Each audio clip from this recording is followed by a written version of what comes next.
Són 2:15. Us saludem en directe des de l'Infocap. Us agraden els reptes? Els alumnes de quart de l'Escola Pompeu Fabra de Lloret de Mar, sí. Aquesta població de la Selva és molt turística durant tot l'any i moltes famílies d'altres països s'hi traslladen per treballar. A l'escola, tots els nens i nenes aprenen català, però els costa parlar-lo entre ells. Aquests alumnes de quart s'han proposat el repte de fer-ho. Gabriel, me deixes la goma, sisplau? Els alumnes de quart vam decidir fer un repte que era parlar el català i no era fàcil, era difícil. Sí. I aquest és molt malament. A la classe sempre parlàvem castellà, àrab, rus.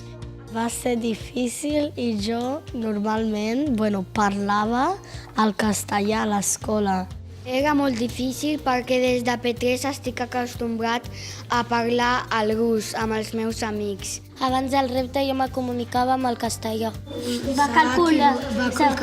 M'ha costat una miqueta. Els que li van costar més, doncs fèiem caps de colla. Per exemple, a mi m'acosta, doncs aquesta nena ve al meu costat i m'ajuda a parlar el català. I jo vaig ser cap de colla. Ella m'estava dient en català. Vaig dir que recordi el català. I no era un repte fàcil.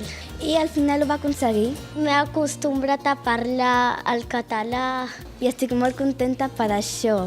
I ara, després del repte, amb tothom el català. Ara parlo català, però al final, amb l'ajuda dels altres, he pogut aconseguir-lo.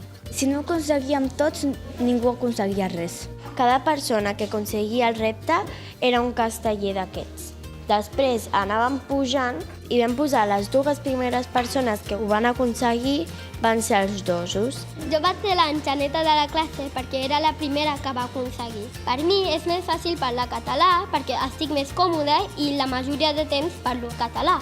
Quan vam aconseguir fer l'aleta, volia dir que ja havíem aconseguit el repte, que ja ho havíem aconseguit tots, però que ho teníem que mantenir. I per això vam fer una carta de compromís que allà vam firmar a tothom que tinguéssim el compromís de continuar parlant el català entre nosaltres. És una cosa molt important perquè al nostre futur tenim que parlar el català. L'any que ve tenim que seguir i tenim que impulsar a totes les classes.